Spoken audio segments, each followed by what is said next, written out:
स्वागत है आप सभी का। मैं दिलीप कुमार रावत। आज हमारे साथ बाराबंकी के गाजियाबाद विधानसभा अंतर्गत आसन में मौजूद है बहुजन आर्मी के चीफ देवा रावत। सर, सबसे पहले तो आपका मेरे चैनल में स्वागत है। बहुत बहुत धन्यवाद आपका और आपके चैनल का। सर, आपका यहाँ का आने का मेन मकसद क्या है?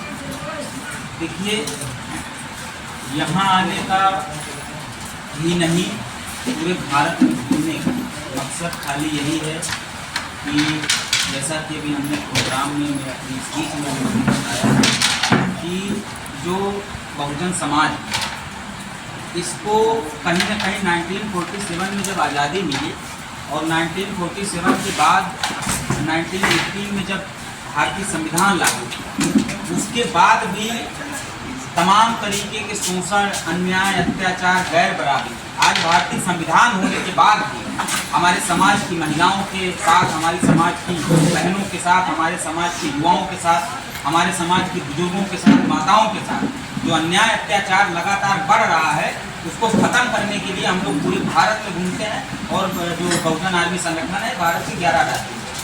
आपका संगठन कैसे काम कर रहा है, किस मुद्दे को लेकर काम कर रहा है, क्या राजनीतिक में कैसे?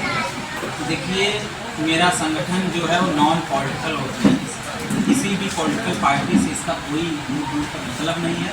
और संगठन का जो उद्देश्य है वो मात्र इतना है कि बहुजन समाज पे जो अन्याय अत्याचार होता है, बात वहीं पे आ जाती है कि अन्याय अत्याचार, गैर बराबरी, शोषण, इसको बंद करना नहीं, इसको जड़ से खत्म करना इस संगठन का मेन उद्देश्य है। और मुझे लगता है कि युवाओं में जिस तरह से जोश है और बहुजन आर्मी में जुड़ने की प्रक्रिया जो लगातार भारत के 11 राज्यों में, हमारा प्रोग्राम अभी 4 दिन बाद झारखंड लगा है, तो जो युवाओं में जो जोश है, मुझे लगता है कि बहुजन आर्मी ही डॉक्टर बाबा साहब अम्बेडकर के सपनों को साकार करेगी और डॉक्टर बाबा साहब अम्बेडकर के सपनों का भारत बनेगा जहाँ समता, समानता और बंधुत्व भाईचारा।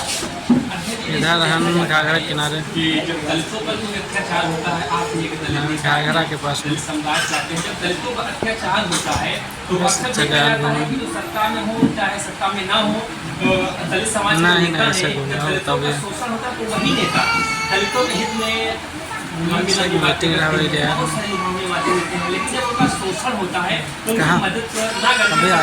घंटा 1.5 घंटा में कहाँ हो? देखिए, जैसा कि आपने कहा कि मैं दलित नंबर आपके पास रहा कर रहा नेता हूँ, तो मैं आपको क्लियर कर दूँ कि मैं नेता हाँ तब रहा। यहाँ पे जो आम और आवाम है, जो हमारे साथी हैं, छोटे बड़े भाई काम करो, उनका छोटा भाई हूँ, बड़े हैं उनका छोटा भाई हूँ, बहुजन आर्मी के माताओं का पिता हूँ, पिता समान, पिता तुल्य हमारे चाचा हैं। बताओ। देखिए, पॉलिटिकल लीडर्स की बात आप कर रहे हैं, सब लोग पता करें वो समाजवादी पार्टी के भी हो सकते हैं, बहुजन समाज पार्टी के भी हो सकते हैं, भारतीय जनता पार्टी साथ में है। उनको चाहिए सत्ता। लेकिन वो सत्ता पाने के लिए किसी भी हद तक जा सकते हैं। और जो सबसे ज्यादा हरामखोरी कर रहा है, मैं ब्राह्मण ठाकुर, मैं खुल के बोल रहा हूँ कि जो ब्राह्मण ठाकुर, वो अगर हमारे समाज की बहनों, बेटियों, युवाओं के ऊपर अन्याय अत्याचार होता, अगर वो नहीं बोलेंगे तो हम उनको कुछ नहीं कर सकते। लेकिन विडंबना ये है, दुर्भाग्य इस बात का है कि हमारे ही लोग, हमारे ही जिले में आप देख लीजिए कि बाराबंकी जिले में सांसद उपेंद्र रावत, यहाँ की 3 सीटें सुरक्षित हो, लेकिन अगर आप ये देख लीजिए, यहाँ पे उठा के डेटा उठा के देख लीजिए, तो बहुजन समाज सबसे ज़्यादा पीड़ित है और उसकी थानों में सुनवाई नहीं होती, थानों में पीटा जाता है। और हमारा संगठन जब जाता है तो न्याय मिलता है। उनको खाली सत्ता प्यारी है और सत्ता पाने के लिए वो बहुजन समाज के संघर्षों का, बहुजन समाज के युवाओं को का सौदा करने का काम करता है। अच्छा, आपने बाराबंकी सांसद उपेंद्र रावत की जो बात बताई, उनको लोग दलितों के मसीहा मानते हैं, तो आखिर दलितों की मदद क्यों करेंगे? मैं बिल्कुल नहीं, वो लोग मानते होंगे, वो भ्रष्ट लोग होंगे, मैं खुल के बोल रहा हूँ। देखो, मैं राजनैतिक व्यक्ति नहीं हूँ, मुझे कोई ऐसी बात नहीं करनी है कि हमारा समाज हमारी बातों के जी करे। कुछ बातें हमारे समाज को बुरी भी लग सकती हैं, वो बिल्कुल हाँ। बाद में मसीहा नहीं हो सकता है। ये जो है बिल्कुल मसीहा नहीं हो सकता। 5 साल की चलो बच्ची के बिलाल, साथ बिलाल। रेप हुआ बाराबंकी में ही, जर्मापुर 9 में बच्चे हैं, ठीक। 5 साल की बच्ची के साथ रेप होता है और एक बयान नहीं आता है सांसद का।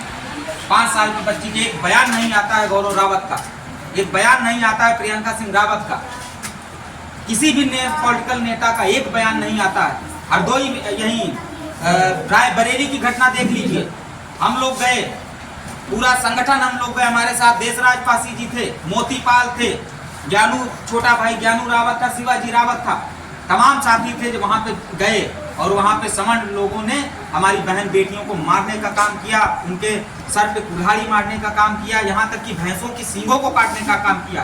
क्यों कोई नेता, किसी नेता का बयान नहीं आया? क्यों नहीं आया? जिस खाली सांसद और मंत्री विधायक बनके, ये मैं आपको खुली बात बता दूं कि एसी में बैठे कुत्ते हैं, बड़े लोग जैसे एसीओ में जो कुत्ते बैठे रहते अपनी गाड़ियों में बैठा रहे, तो कहेंगे तो भौंकेंगे, वो कहेंगे चुप रहेंगे। इनका जो सिस्टम है वो ऊपर है, अगर उनकी तरफ से इशारा होगा तो ये बोलेंगे, नहीं होगा तो नहीं बोलेंगे। अच्छा, जातिवाद जो काफी हद तक चरम पर है, इस पर आप क्या कहेंगे? देखिए, जातिवाद बहुत ज़्यादा है और मैं वही कह रहा हूँ, लड़ाई ही हमारी इसी बात की, हमारी लड़ाई ही इसी बात की कि डॉक्टर बाबा साहब अम्बेडकर ने आर्टिकल 14 से लेकर 20 तक हमको अधिकार दिया।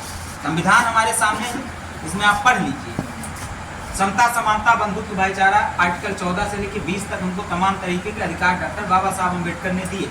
उसके बाद भी अगर जातिवाद है तो कहीं ना कहीं उसका जिम्मेदार हमारा समाज है। जो वो उन लोगों को जो करना है वो तो वो उसको भली भांति ईमानदारी से करना है, लेकिन हम लोगों को जो करना चाहिए उससे हम लोग पीछे हटना। हम लोग आपस में लड़ाई झगड़ा करते हैं, हम लोग आपस में एक दूसरे का पैर खींचने का काम करते हैं, हम लोग आपस में वैमनस्यता रखते हैं। हम तो कहते हैं कि छोड़ दो आपस में लड़ना, छोड़ दो आपस में मनमुटाव रखना और बनाओ सरकार अपनी, सब लोग एकजुट होकर। किसी की हैसियत नहीं है कि बहनों के, हमारी बहनों के ऊपर कोई तिरछी नजर करके देख लेगा। ये बात याद है।